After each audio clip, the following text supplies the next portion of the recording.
부활을 알려면은 또 예수 그리스도의 십자가의 죽음을 알아야 되기 때문에 부활을 믿지 못한 도마에게 우리 주님이 그런 얘기를 해요. 네가 나를 못 믿겠다면은 내 손을 이리로 내밀어서 내 못자국을 보고 내 옆구리에 너의 손을 넣어보라. 그러면서 믿음 없는 자가 되지 말고 믿음 있는 자가 되라, 이런 얘기를 합니다. 그러니까 부활의 의미를 안다는 것은 예수의 십자가를 아는 것입니다. 사도 바울도 그의 죽으심을 본받아 어떻게 해서든지 죽은 자 가운데 부활에 이르러 한다 그래요. 그러니까 죽음이 부활이에요. 부활이 죽음이에요. 이건 붙어 있는 거예요. 약 6시간 동안 고난을 당합니다. 그 중에 7마디를 했어요. 이 십자가상에서 7마디를 구속사의 클라이막스다, 또는 복음 전체를 들여다보는 렌즈다, 이런 얘기를 해요. 고난에 대한 십자가의 의미는 많이 설교를 했지만 오늘 7마디를 통해서 다시 한번 확인하는 복 있는 기회가 되기를 축원합니다. 이제 이때가 금요일 새벽 6시 30분입니다. 예수님은 십자가를 지고 올라가기 시작해요. 십자가는 어쩔 수 없는 죄의 참상을 대신 감당한 거다. 왜 고레네 시몬이 잠시 십자가를 졌을까? 이런 고민을 하면서 십자가라는 것은 대신 내가 감당해 주는 거예요. 대신 감당해 주는 거예요. 그래서 예수님도 십자가를 지고 가면서 수없이 쓰러지고 자빠집니다. 넘어집니다. 그러니까 십자가는 덜렁덜렁 쉽게 지고 가는 게 아니라는 거죠. 장로로서, 안수입사로서, 권사로서, 또 성도로서, 직장의 생활도 마찬가지죠. 얼마든지 쉬우려면 쉬울 수 있어요. 내가 안 지면 돼요. 그러나 그게 아니라는 거죠. 우리 믿는 자들은 내 짐을 내가 질 뿐만 아니라 이웃의 짐도 대신 져줄 수 있는 풍성함이 있어야 될 줄로 믿습니다. 오전 9시부터 3시까지 6시간 동안 그 갈보리 언덕을 올라가면서 십자가를 지고 올라가면서 온갖 고초와 저주를 감당하십니다. 그 6시간 중에서 9시부터 12시 사이, 9시부터 12시 사이 이 3시간 동안에 세 마디를 합니다. 세 말씀을. 그 첫 번째 하신 말씀이 이제 십자가상에서 아버지여 저들을 사여 주옵소서. 자기가 하는 것을 알지 못합니다. 여러분이 배너 영화를 보신 분은 이 말이 나올 거예요. 이 말 한마디가 내 마음에 칼을 빼앗아갔다 그래요. 대신 감당해 주는 것이자 예수님께서 하나님을 아버지라고 부릅니다. 여러분 지금 교회에 나오신 분 중에 혹시 하나님에게 아버지라고 한 번도 못 불러본 사람이 있을 수 있어요. 근데 이 언약의 성취거든요. 구원을 받았다는 것은 하나님이 창세부터 계시록까지 내가 너의 하나님이 된다, 너는 나의 자녀가 된다 그래요. 그러니까 구원받은 자의 최고의 복은, 최고의 상급이 뭐라 했어요? 그리고 자녀됨입니다. 하나님이 우리 아버지보다 더 큰 복이 어디 있습니까? 내가 그의 자녀된 것보다 더 큰 복이 없는 줄로 믿습니다. 그 약속의 성취라는 거예요. 예수의 십자가의 죽음의 은혜는. 그래서 예수의 죽음의 십자가의 은혜로 내가 하나님의 자녀가 된 것입니다. 그리고 이 십자가는 아버지의 마음으로 아까 얘기했어요. 어쩔 수 없는 그 자녀의 모든 허물과 부족함을 감당해 주는 것입니다. 나도 여러분 부족할 수 있어요. 그럼 여러분은 저 앞에 아버지 마음으로, 또 저 역시 부족하지만 여러분의 허물을 감당해 줘야죠. 이게 십자가라는 거예요. 그래서 십자가는 윤리도덕 옳고 그른 감정이 개입되면 안 됩니다. 내가 십자가를 진다는 것은 혹이라도 감정적이거나 옳고 그름이 개입되면 안 된다는 거예요. 윤리도덕주의가 교회의 은혜를 다 까먹는다는 얘기를 하는 거예요. 왜? 윤리도덕은 신이 없잖아요. 절대가 없다는 거예요. 그러니까 더 나은 것만 추구하다 보니까 이 선을 자기가 정해놓고 남을 정죄해야 자기가 옳음을 증명받거든요. 그래서 윤리도덕은 여러분 그런 의미에서 교회에서 조심하라 강조하는 거예요. 왜? 윤리도덕주의는 절대 교회가 부응할 수가 없어요. 비판만 하니까. 정죄만 하니까. 근데 십자가는 이런 걸 따지면 안 된다는 거예요. 무조건 감당하는 거예요. 한마디로. 내 사사로운 감정이 개입하면 안 돼요. 무조건 감당하는 거예요. 주님. 여러분 유다 베너가 그 주님의 모습을 보고 거기에 사사로운 감정이 개입되겠어요? 친구가 자기를 배신해가지고 자기 어머니, 자기 동생은 나병 환자에 지금 죽게 되었는데 탕자를 기다리는 아버지가 무슨 옳고 그름이 문제입니까? 사사로운 감정이 개입되지 않잖아요. 오직 지는 거예요. 교회 일도 마찬가지입니다. 여러분이 교회에 내가 무슨 일을 한다는 것은 딱 따지는 순간 마귀는 틈타고 들어와요. 시험 들죠. 못하죠. 오직 우리는 아버지 뜻이기 때문에 하나님께서 나에게 맡겨준 이 명예로운 복이기 때문에 결코 윤리도덕의 문제가 아니라 결코 사사로운 감정이 아니라 우리는 무조건 십자가를 져야 할 줄로 믿습니다. 이걸 여러분들이 확인하라는 거예요. 이 고난주간을 맞이해요. 그 아버지의 마음을 확인하고 내가 얼마나 복 있는 자라는 것을 확인하라는 것입니다. 이걸 이사야서는 그가 찔림은 우리의 허물 때문이요 그가 상함은 우리의 죄악 때문이라고 그러잖아요. 그가 할 말이 없겠습니까? 도살장에 끌려가는 양처럼 변명하지 않잖아요. 입을 열지 않잖아요. 이 십자가가 새로운 생명을 만들어내는 줄로 믿습니다. 이 십자가가 이 아버지 마음이 여러분이 지금까지 살아왔던 자존심과 탐욕적으로 살아왔던 내 존재와 인생에 흔들림, 윗공창, 아랫공창이라는 공백이 생명을 만들었던 것처럼 무언가 설교를 들으면은 내 삶에 이게 생겨야죠, 공백이. 이걸 인문학에서는 진리라고 그런다는 거예요. 오늘도 마찬가지로 이 십자가를 저에게 얘기하는데 내가 그동안 살아왔던 게 조금이라도 흔들림이 없다면은 여러분은 또 그대로 살겠죠. 매 해마다 고난주간을 맞이하겠죠. 그러나 오늘 여러분의 설교가 뭔가 내 그동안 살아왔던 그 존재에 흔들림, 공백, 간격 또는 붕괴. 내가 그 점은 내가 좀 그랬구나. 이게 성령의 역사거든요. 성령은 조명해 줍니다.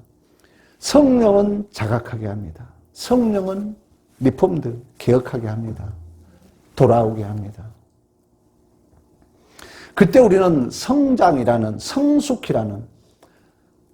성장이라는 톨스토이는 인생의 답을 뭐라 했어요? 성숙으로 봤다는 거죠. 성장이 아니면 그 인생이 아니라는 거예요. 그러면 성장이라는 것은 분명히 우리는 그동안 살아왔던 내 고정관념에 뭔가 충격이 돼야죠. 이걸 사건이라고 그러지만 이 예수 그리스도는 구약의 모든 것을 무너뜨리잖아요. 그런 것처럼 우리도 이 십자가가 분명 여러분의 인생과 존재에 무엇인가 충격이 되는 복 있는 기회가 되기를 간절히 축원합니다. 두 번째는 43절입니다.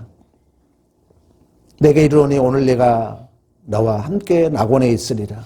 그러니까 이 예수 그리스도의 십자가의 그 고난과 비난과 수치와 멸시가 그 죽음이 새로운 구원을 만드는 거예요. 그러니까 고통만이 산모의 고통의 생명을 잉태하는 것처럼. 그러니까 이 은혜로 자신의 죄를 깨닫고 자각한 자는, 우리의 구원 받은 자는 형태가 아니라 했잖아요. 교회에 나오는 게 문제가 아니라는 거예요. 여러분 마음에 항상 하나님을 지향하고 있느냐를 하나님은 본다는 거죠. 죄는 지향성에 있다는 거예요. 경향에 있다 그랬잖아요. 세력에 있다는 거예요. 죄라는 것은 물론 원어적으로 하마르티아 관역에서 벗어난 결핍이거든요. 그러면 결핍인데 우리는 떨어졌지만 다시 우리는 하나님을 향하는 거예요. 내 의도가, 내 지향성이. 오늘 두 강도를 통해서 우리는 보는 것입니다. 두 행악자를 통해서. 한 사람은 하나님을 향해요. 아버지, 주여 나를 불쌍히 여겨달라 그러잖아요. 주님 나라에 나도 있게 해달라 그러잖아요. 근데 한 행악자는 뭡니까? 비방해요. 비방하고 하나님을 시험합니다. 네가 하나님의 아들이냐? 너와 나를 구원해 봐라. 다르죠. 이처럼 구원받은 자의 복 있는 증상은 그 의도와 지향성이 그 하나님의 은혜를 알고 있느냐 모르고 있느냐에 있다는 것입니다. 어떤 의도를 가지고 있는가, 어떤 내가 지향성을 가지고 있는가 자꾸 우리가 자신을 살펴야 돼요. 분명 성령은 하나님에 대해서 생각나게 하고 가르쳐 주시고 기억나게 하시고 하나님을 지향하도록 우리 안에서 상담자로 또 돕는 자로 위로자로 함께 계신 줄로 믿습니다. 세 번째는 요한복음 우리 19장으로 가봅니다. 요한복음 19장 26절 27절 27절만 합독합니다. 또 그 제자에게 이르되 보라 내 어머니라 하신대 그때부터 그 제자가 자기 집에 모시니라. 아멘. 세 번째 우리 예수님께서 하신 말이 뭐냐면은 여자여 보소서 아들이다. 보라 내 어머니라 그러는 거예요. 그러니까 이 십자가는 우리의 관계를 새롭게 설정해 주는 것입니다. 오늘 본문에 그러잖아요. 예수님이 그 제자들을 향하여 그리고 마리아를 향하여 보라 너희 어머니다 그러거든요. 뭐랍니까? 여자여 보소서 아들이다 그러거든요. 그러니까 이 예수 그리스도의 십자가의 죽으심과 이 은혜로 우리는 육체적인 관계를 마무리하고 새로운 영적 관계. 그래서 교회에는 우리가 하나님을 아버지로 우리는 모두가 그의 자녀인 줄로 믿습니다. 예수 그리스도의 피로 말미암아 우리는 한 몸이 되었다는 거예요. 그래서 마태복음 12장 50절에 보면 누구든지 하늘에 계신 아버지 뜻대로 하는 자가 내 형제요 자매요 모친이다 그래요. 그러니까 우리는 예수 그리스도 십자가 은혜로 우리 모두는 한 형제 한 자매가 된 것입니다. 신앙생활을 하려고 하면은 가장 중요한 게 자유와 책임이라고 그래요. 자유. 그러니까 자유스럽게 내가 신앙생활을 해야 되잖아요. 이 자유라는 것은 우리가 오해하면 안 됩니다. 자유스럽게 한다 해서 내 마음대로 사는 게 아니라 자유라는 건 뭐예요? 운전면허를 자주 예를 드는 거예요. 운전면허를 잘한다는 건 뭡니까? 법을 어기고 내 마음대로 하는 게 자유가 아니잖아요. 진리라는지 진리가 너에게 자유케 한다 그러잖아요. 그러니까 신앙생활이 이제 우리는 옛날에는 다 각자가 왕이었잖아요. 근데 예수를 믿음으로 말미암아 모두가 한 형제 한 자매가 되었어요. 여기서 자유라는 것은 제가 그런 의미에서 실력이라고 표현하고 싶어요. 실력. 여러분의 믿음의 실력. 그 실력은 부모가 나이가 먹고 부모가 이제 경륜이 이제 60이 넘으면은 어떤 자녀가 잘못을 해도 그 포용할 수 있는 실력이죠. 감당할 수 있는 실력. 이게 자유라는 거예요. 신앙생활도 마찬가지예요. 그래서 자유가 중요해요. 자유와 책임이. 근데 이 자유를 여러분들이 잘 알아는 거예요. 쉽게 말하면 자유가 뭐라고요? 실력이라는 거예요. 믿음의 실력, 믿음의 자유. 그러니까 믿음의 실력이 있으면은 내 마음에 거리낌이 없죠. 왜? 운전을 잘한 자유자는 뭐 잘하죠. 자유 잘할게. 그리고 오버하지 않고 누가 끼어들어도 실력 있는 자는 굳이 뭐 기분 나빠할 필요가 없잖아요. 이게 바로 자유라는 거예요. 이게 실력이라는 거예요. 교회도 마찬가지입니다. 이제 우리는 예수 안에서 한 형제 한 자매가 되었는데 이런 실력이 있어야 돼요. 근데 이제 실력이 쌓아지려면 훈련을 해야죠. 훈련. 여러분들이 운전면허를 훈련한 것처럼. 그래서 교회에는 그런 의미에서 훈련 차원에서 교회 안에서 가장 못마땅한 사람을 만나는 게 아주 지극히 정상입니다. 또 여러분 가정에서도 마찬가지예요. 그런 얘기를 많이 했잖아요. 내 아내와 내 남편을 통해서 인간의 가장 좀 그 아쉬움을 느끼는 거예요. 그 속에서 결국 십자가 은혜를 확인하고 내가 실력자로, 내가 자유자로 성장하게 된 줄로 믿습니다. 그래서 여러분, 교회 안에서 우리 부모 형제보다도 자주 만나잖아요, 우리가. 왜? 우리는 천국에 가면은 이 육체적인 것이 이제 없어지고 영적인 관계 속에서 하나님을 아버지로, 우리는 한 형제, 한 자매로, 한 공동체로 하나님을 아버지라고 부르게 되는 줄로 믿습니다. 그러므로 교회 안에서는 서로 이런 훈련도 있지만 또 서로 위로하고 서로 사랑하고 서로가 격려해주고 서로가 감당해 줘야 되는 거예요. 내 형제, 내 자매이기 때문에. 이 세 마디를 하시고 이제 사방이 어두워지고 신비한 어두움은 12시부터 3시까지 계속됩니다. 그리고 이 침묵의 시간을 거친 후에 예수님이 이제 4번째 십자가상에서 하신 말씀이 엘리리 아바 사박다리, 나의 하나님, 나의 하나님, 어찌하여 나를 버리시나이까. 수 없는 그 단절의 고통을 겪습니다. 창세기에 배웠잖아요. 윗궁창물과 아랫궁창물, 이 간격, 이 찢겨짐, 이 구별, 이것이 속죄와 같은 단어거든요. 거룩함이란 그 단어 원문을 이렇게 해석해 보면은 구별되다, 찢겨지다, 분리되다 이런 뜻을 가지고 있어요. 우리 주님께서도 아버지와 육신적 그 사랑의 단절의 고통을 겪었던 것처럼 여러분이 이 세상적인 것과 그 단절의 고통을 겪는 거죠. 십자가의 상에서 진리가 부정당하는 아픔, 또 진리가 부정당하는 수치, 여러분도 그런 단절의 고통을 느낀다는 거예요. 우리가 살아가면서. 그리고 멸시, 조롱, 배신, 얼마나 우리 예수님이 불편했겠어요. 얼마나 우리 예수님은 분하고 믿을 수 없는 현장이었죠. 그러나 예수님이 힘을 가진 자였잖아요. 예수님은 사실 하나님의 아들이었잖아요. 능력자였잖아요. 근데 예수님을 십자가에 못 박고 조롱하고 비방하고 이해할 수 없는 현장입니다. 그래서 예수님은 힘을 다 가지고 있어요. 다 알고 있어요. 여러분, 십자가는 아까 서두에 말씀했잖아요. 대신 지는 거라고. 내가 아는 것 전부 말하는 게 아닙니다. 내가 힘을 가지고 전부 쓰는 게 아닙니다. 십자가는. 오늘 본문에도 그렇습니다. 더 큰 힘을 가진 자, 그리고 다 알고 있는 자가 변명하지 않습니다.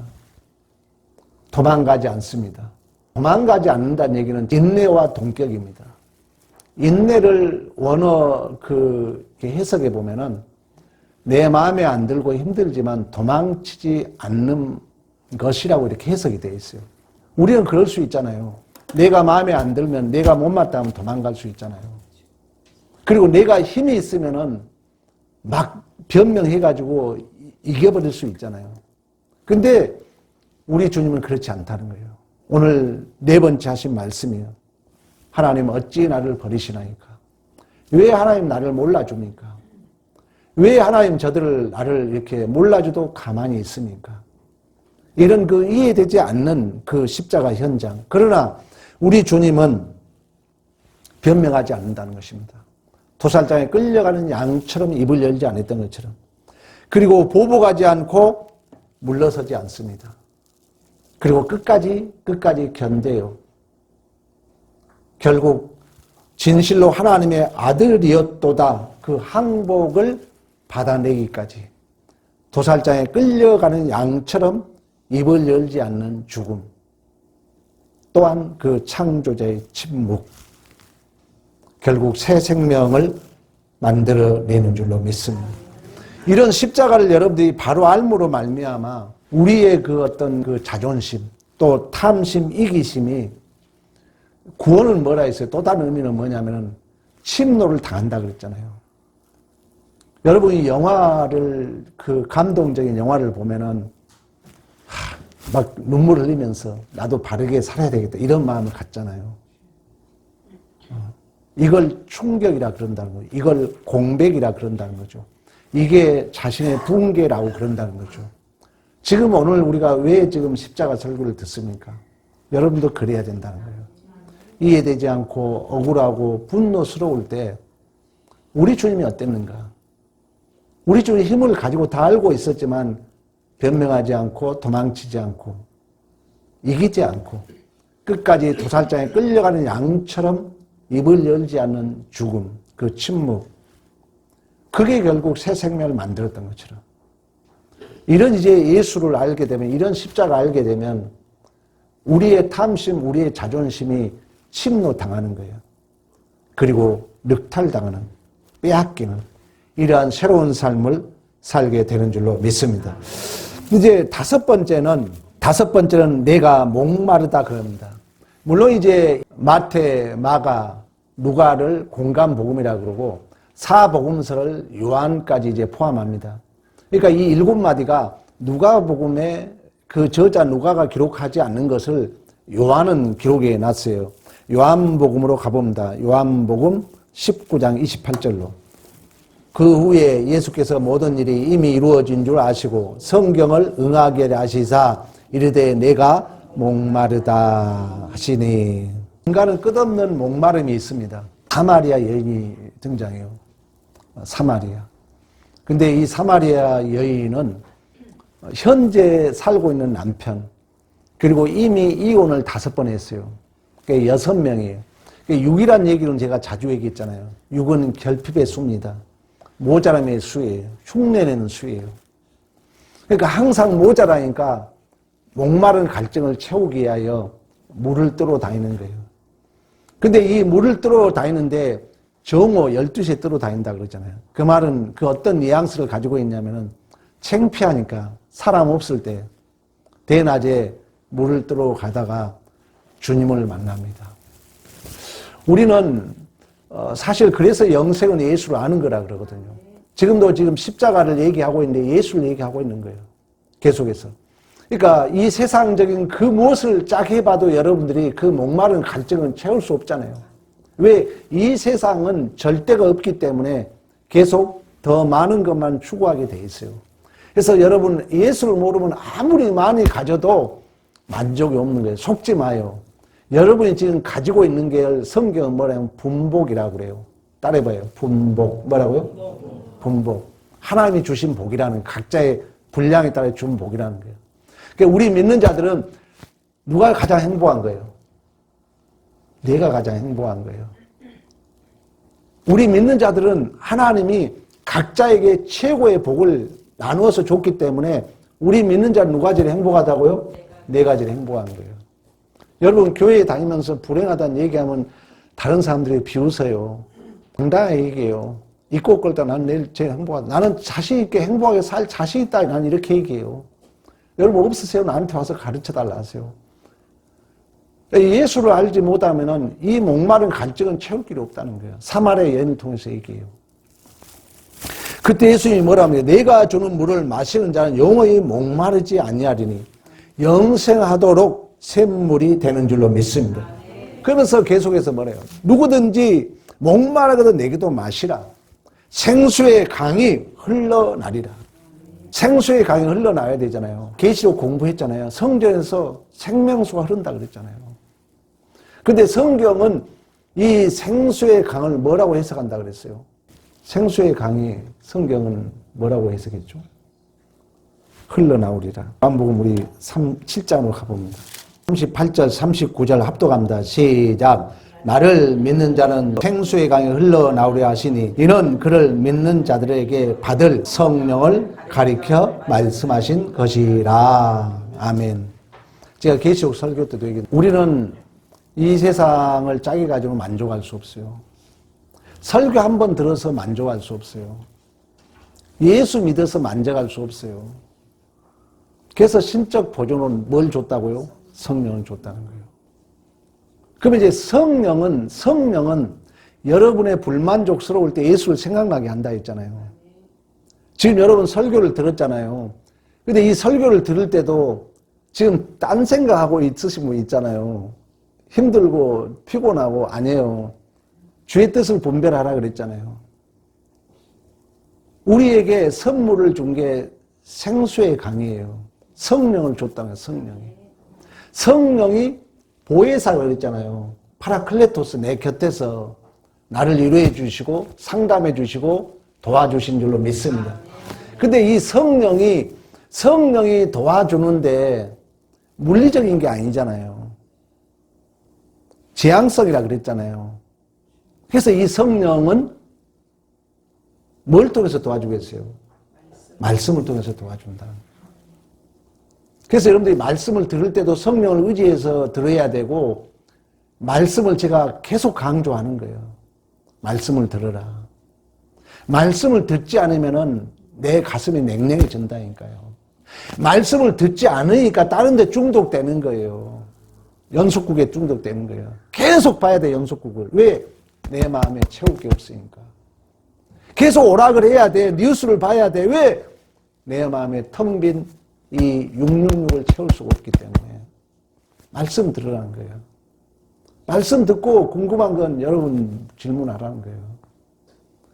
그래서 이 성령이 말씀과 함께 나를 도와주게 되면은 이 목마른 갈증을 여러분 채우게 될 줄로 믿습니다.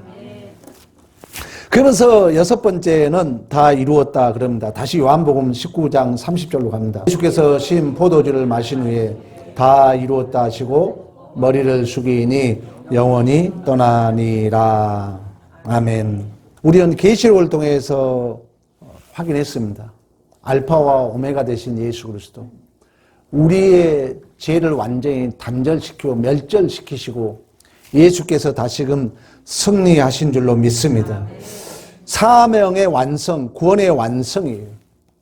그 예수가 이제 하나님과 우리의 막힌 담을 허물으심으로 말미암아 하나님이 우리 안에, 우리가 하나님 안에. 성령이 우리를 이제 묶어서 우리는 예수와 함께 죽고 예수와 함께 살았어요. 그래서 여러분들이 예수를 의지해서 우리는 죄와 사망을 이기는 승리의 삶을 살게 되는 줄로 믿습니다. 그러면서 이제 마지막으로 누가복음 23장 다시 46절로 갑니다. 예수께서 큰 소리로 불러 이르시되 아버지 내 영혼을 아버지 손에 부탁하나이다 하고 이 말씀을 주위에 숨지니라. 아멘. 마지막 다시 한번 언약의 내용을 확인한 것으로 주님께 온전히 의탁하는 내용이 본문에 나와 있습니다. 이 세상에 가장 필요한 것이 뭐라고 생각하십니까?